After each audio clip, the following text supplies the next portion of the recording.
What if the most powerful person in the room isn't sitting at the head of the table, but quietly pouring your coffee?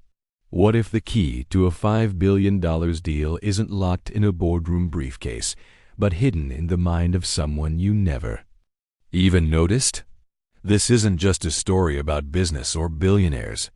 It's about what we miss when we judge by uniforms instead of voices, by appearances instead of ability. In a luxury hotel suite high above Manhattan, the world's elite gathered to shape the future of a city. But when the deal began to fall apart, the person who saved everything wasn't a CEO, a lawyer, or a diplomat. She was the maid, or at least, that's what they thought. What happened next will challenge everything you believe about talent, power, and the people we so easily overlook. They say deals worth billions are sealed in corner offices with polished shoes, firm handshakes, and champagne flutes. But that's a myth. Sometimes a billion-dollar turning point walks quietly in worn shoes, refills your coffee, and listens when no one else does. This is not a story about wealth, though it contains immense fortunes. It's not about corporate power, though it unfolds in the heart of global finance. This is a story about perception, how we see others, how we dismiss them, and how brilliance often walks right past us in disguise. In the penthouse suite of the Orion Hotel, overlooking Manhattan's golden skyline, the biggest real estate deal in the city's modern history was unraveling. Tension hung in the room like smog before a summer storm. On one side sat the delegation from Solara Capital, led by its CEO, David Langston, a man groomed for boardrooms, fluent in shareholder value and profit curves. On the other side, Emir Khalid Al-Naimi, emissary of the Saudi Sovereign Trust, heir to centuries of Gulf oil and master of discrete capital flows. The stakes? A $5.2 billion urban redevelopment project set to transform 5 blocks of Midtown into a futuristic haven of green tech, luxury housing, and AI-integrated infrastructure. But the deal was crumbling. Not over money, there was plenty of that, but over words, misunderstandings, distrust masked by politeness, cultural misfires dressed as legal clauses. For 3 exhausting days, Langston's team, armed with veteran lawyers and 2 high-end translators from diplomatic posts, tried to bridge a growing gulf, ironically, not unlike the one the emir's homeland bordered. But it wasn't working.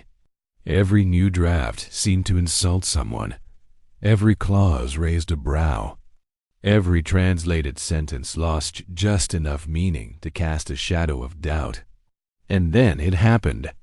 In the middle of yet another tense session, just as Langston offered what he thought was a masterstroke compromise on governance rights, Emir Khalid, who had until then spoken crisp, Cambridge-tinged English, suddenly dropped the mask. He turned to his advisors, raised his voice, and began speaking rapid Khaliji Arabic, thick with the cadence of coastal dialects from the northern Emirates. The translators faltered. Their polished smiles cracked. They whispered, paused, rewound, tried again. It was like watching 2 concert pianists suddenly forget the melody. On Langston's side, confusion bloomed like mold. His CFO shifted uncomfortably. His legal director glanced at the interpreters. Even Langston, who prided himself on poise, felt the knot tighten in his gut. He could feel the deal slipping away, not because of greed or disagreement, but because they no longer shared the same language, literally, figuratively, diplomatically. Then, from the corner of the room where the coffee service was being refreshed for the 3rd time that morning, a voice emerged, confident, fluent, and unmistakably directed at the emir. "Excuse me, Your Excellency," the voice said, in flawless Arabic, nuanced with the precision of someone who not only learned it but lived it. Every head turned. There, In a simple black and white housekeeping uniform stood Lina Moreno, the hotel attendant. The maid, the background blur. And yet, in that moment, she was suddenly the only person speaking the right language. Not just linguistically, but culturally, financially, diplomatically. The emir stopped mid-sentence. His brow furrowed not in offense, but surprise. A silent beat passed. "You speak the dialect of Al-Dafra?" he asked. She nodded, respectful but unflinching. "Yes, Your Excellency." "I believe there's been a misunderstanding regarding clause 4.3. Your concern is that the contingency trigger could be interpreted as a mechanism to diminish the trust's governance rights if certain metrics aren't reached. But the structure actually proposes mutual thresholds, not unilateral power shifts." Silence fell again. The translators looked down. Langston leaned forward, eyes narrowed, trying to process what he was witnessing. Who was this woman? And how did she know not just Arabic, but the nuances of a 200-page sovereign investment proposal drafted in legalese and laced with geopolitical subtext? Emir Khalid spoke again, now in a tone not of frustration, but curiosity. "And how do? You know this contract so well, Miss Moreno, Lina Moreno." "I have a master's in international finance from Columbia, specialized in cross-border regulatory frameworks and Gulf sovereign fund structures. I interned under Dr. Tariq Al-Fulan at the Sutton Trust 5 years ago. I've been servicing this suite for 3 days.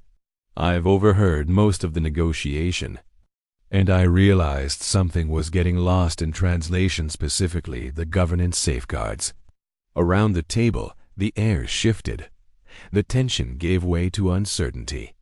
Langston's legal director opened his mouth, closed it again. Langston himself looked pale, not from embarrassment, but awe. Lina continued, gently but precisely. The translation was missing financial and cultural context. The emir's concern isn't about metrics per se. It's about what those metrics mean in a downside scenario. In Gulf partnerships, decision authority can be more significant than percentage gains, and I believe that's where the misunderstanding lies. Emir Khalid leaned back, visibly more relaxed. "You worked on the Pearl Island restructuring, didn't you?" She nodded. "Under Dr. Al-Fulan, yes. Your matrix models were ahead of their time."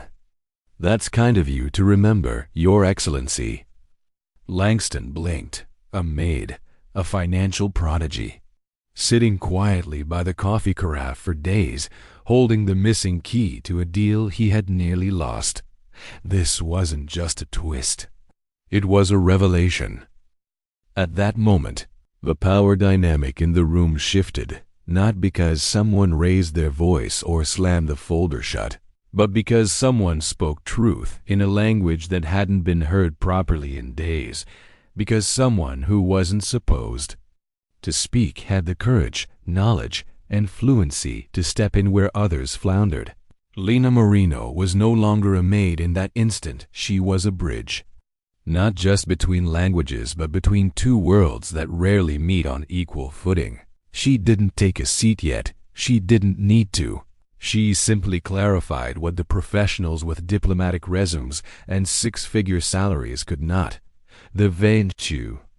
Emir nodded slowly, his gaze shifting from skeptical to intrigued. "Tell me something, Miss Moreno," he said, still in Arabic. "How did someone with your background come to be delivering coffee in a suite like this?" The question wasn't cruel. It was curious, genuine, perhaps even tinged with regret. Lina didn't flinch. "The 2009 financial crisis gutted the job market just as I finished my graduate program," she replied, still calm, still direct. "My father passed away the same year. I became the only source of income for my mother and younger sister. Finance firms weren't hiring people without connections or pedigree, and certainly not young Latina women from Queens who hadn't interned on Wall Street or summered in the Hamptons. This hotel offered flexible shifts and enough pay to cover tuition while I pursued my doctorate. The emir's advisors looked at one another, as if processing something that both impressed and embarrassed them on the other side of the table. Langston's deputy, Marcus Vale, leaned toward him, whispering just a little too audibly, "This is highly irregular, Jeevad. She's hotel staff." But the emir had already heard it and responded before Langston could speak. "Your translators," he said smoothly, "are adequate with formal Arabic, but they lack our regional context, our financial dialects, our cultural emphasis on governance over gain. Miss Moreno, however, appears to understand not just our language, but our priorities." He turned to her. "Would you be willing to act as an intermediary, Miss Moreno?" "With fair compensation, of course." Lina glanced at her watch symbol, digital, practical, and said, "I have a doctoral seminar at Columbia in 90 minutes, but I can stay for another hour if that would be helpful." Langston, his reputation, and billions of potential returns on the line, spoke quickly. "We'll handle everything with hotel management, and of course, Pinnacle will ensure your time is compensated accordingly." The emir smiled. "Then let us proceed, Miss Moreno." For the first time in 3 days, someone moved to the middle of the room, not a lawyer, not a translator, but Lina, folding her sleeves and sitting between the two delegations, and, without preamble or title, she began navigating the maze of finance and culture with the quiet assurance of someone who understood both worlds deeply and had nothing left to prove, but everything to change. She rephrased clauses, unpacked clauses the lawyers had tangled, reframed benchmarks in culturally aligned terms, and corrected assumptions that had festered due to mistranslations or worse, arrogance disguised as clarity. "The emir's concern," she said calmly at one point, "is not the profitability metrics, but the trigger mechanisms in the Gulf. Retaining decision authority, even in loss scenarios, can be more critical than maximizing the upside." She turned to the emir and continued in Arabic. "Mr. Langston's insistence on performance gates is not intended as distrust, but reflects U.S. regulatory expectations and fiduciary requirements to institutional stakeholders." The room softened, conversations warmed, pens tapped thoughtfully. Questions began to feel less defensive and more exploratory. Lina became not just a conduit, but a collaborator. And slowly, almost imperceptibly, the deal began to heal. It wasn't just her language skill. It was her presence, her refusal to posture, her absolute command of every financial, cultural, and emotional variable at play for the first time. Both sides were not just speaking, but hearing, understanding, aligning. When her hour was up, Lina stood, checked the time, and said, "I need to leave now." Unless there's anything else, the emir stood, a gesture of respect not extended. "To many, if your schedule permits," he began, but Lina cut gently. "I have class until 2 p.m. "Your Excellency." "Understood," he said with a small bow. "Perhaps we can arrange for your return, if needed."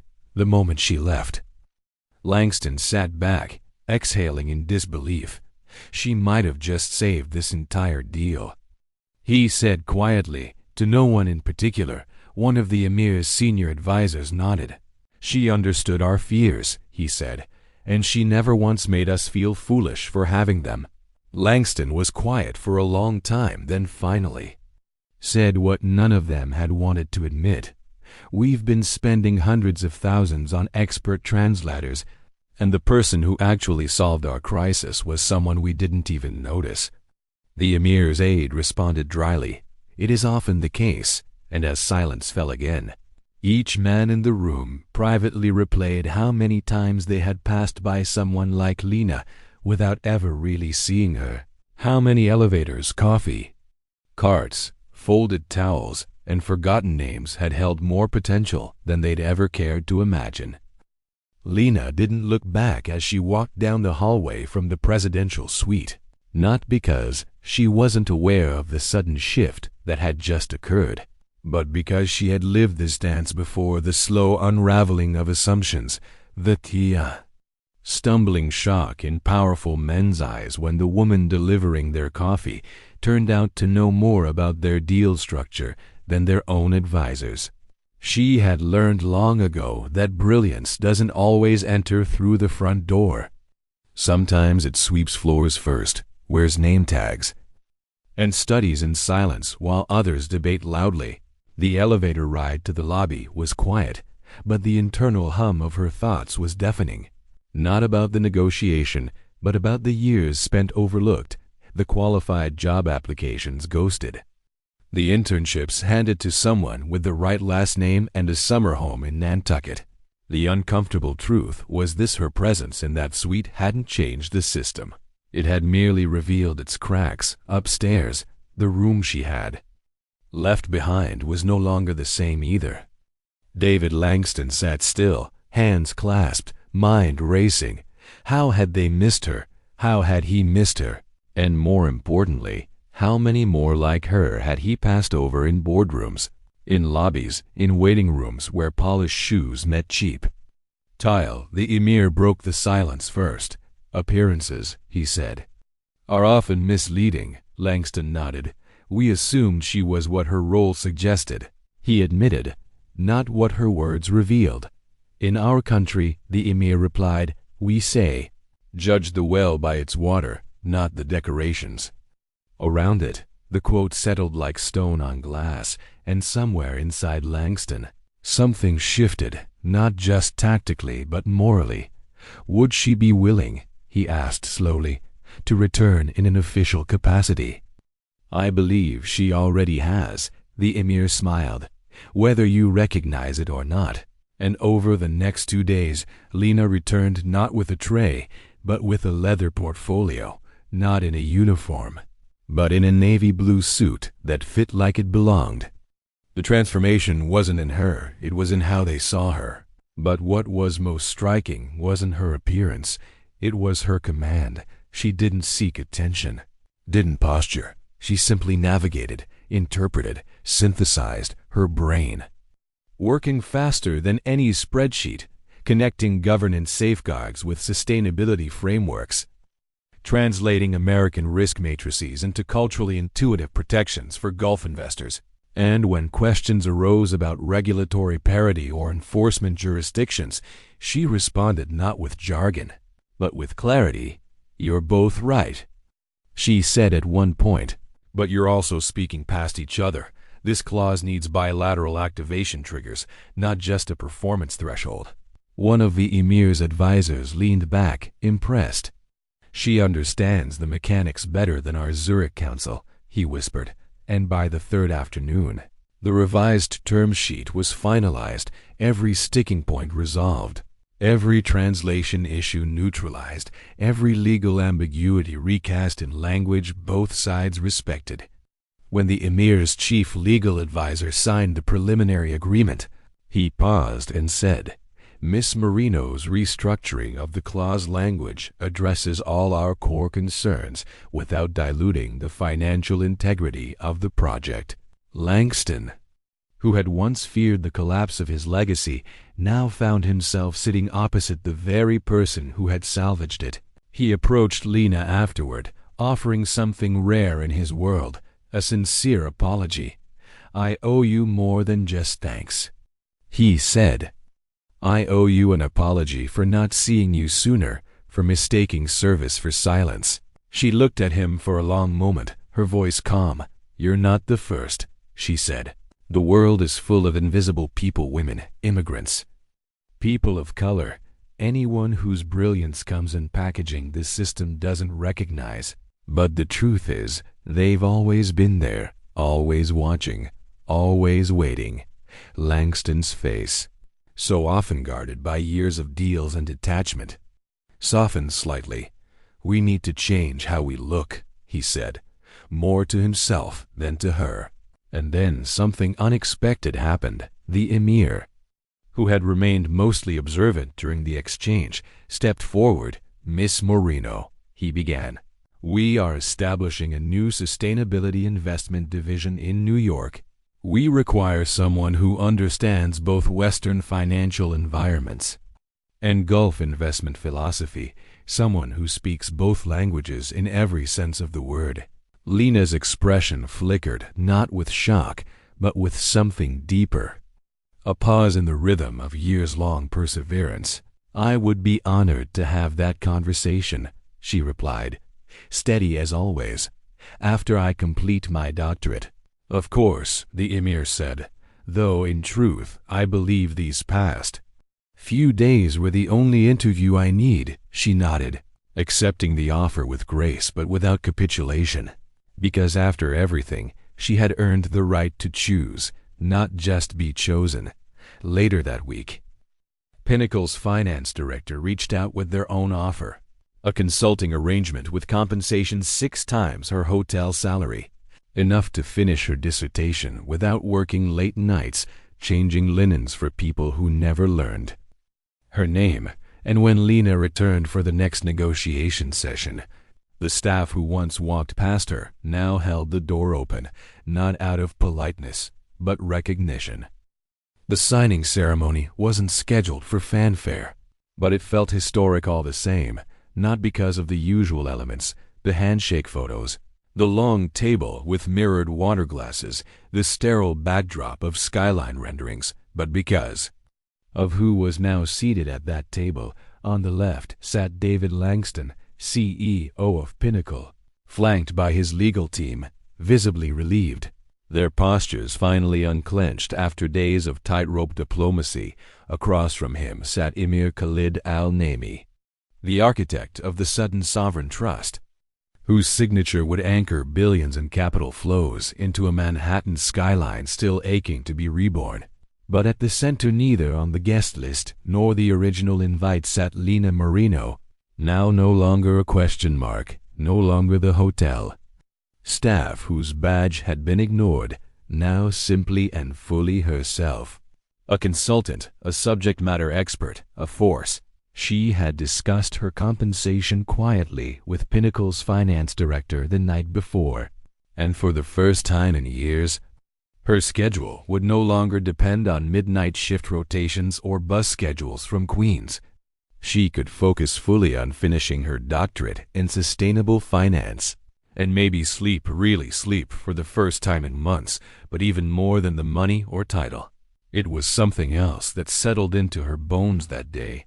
She had changed the course of something enormous, not by pushing, not by performing, but by being herself in the exact moment the world finally needed her to be visible. When the last signature was inked, Emir Khalid turned to her and spoke softly. "Miss Moreno, I would like to offer you something more permanent," he said.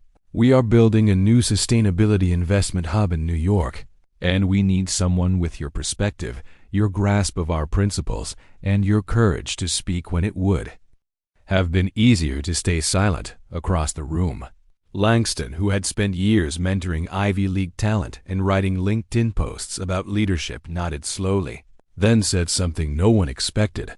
"Pinnacle would like to extend the same invitation, Lina. We need people like you to change how we do business." And she stood there, for a breath, hearing offers from 2 titans of global capital, remembering the hours spent folding towels in silence while billion-dollar decisions unfolded a few feet away, remembering her mother's hands, cracked from overtime cleaning jobs, remembering the nights she translated her own textbooks because the library closed too early. And then she smiled, not in triumph, not in revenge, but in grace. "Thank you both," she said. "My immediate focus is finishing my PhD, but I'm open to conversations when the time is right." And just like that, she didn't grab the rope, they handed it to her. The final note of the ceremony was not publicized in press releases or captured in the wide-angle photos sent to journalists. It was a small gesture, almost private, but telling. As the team packed up and shook hands, one of Pinnacle's junior executives, barely out of business school, rushed forward to hold the door open for Lina. She thanked him and stepped through. not oblivious to the shift, but also not surprised, because dignity has a long memory, and she remembered what that room had once thought of her, what that door had once meant. The elevator ride down was quiet again, but not heavy. It was the calm of storms past, of battles fought in silence. Battles won not with weapons, but with clarity, precision, and something most underestimated people carry like armor restraint. As they descended floor after floor, Langston found himself next to her once more, a moment suspended between apology and realization. He spoke first, and unlike the brisk, controlled tone he usually used, this voice had edges. "Lina, I owe you more than credit. I owe you an apology, not just for missing your brilliance, but for not seeing you at all until your skills became useful to me." He looked at the numbers on the elevator rise, then back to her. "I don't want to make that mistake again." She turned to him, her expression neither hard nor forgiving, just honest. "The world is full of invisible people. Mr. Langston," she said, "the night janitor who cleans your office, the rideshare driver who used to run a business back home, the woman who serves your lunch and speaks 4 languages, all of them have stories, educations, dreams you might find shocking if you just looked long enough." And when the doors opened, she stepped out first, not waiting for an escort, not asking for acknowledgement, because she didn't need it, not anymore. 6 months later, the Orion Hotel lobby looked very different from the inside of a new glass tower uptown where construction cranes now crawled toward the clouds. The partnership between Pinnacle and the Sodden Sovereign Trust had become a case study in global collaboration, sustainability, diplomacy, and innovation rolled into one project. The headlines praised the visionaries at the top, the firms that had shaken hands, the countries that had come together.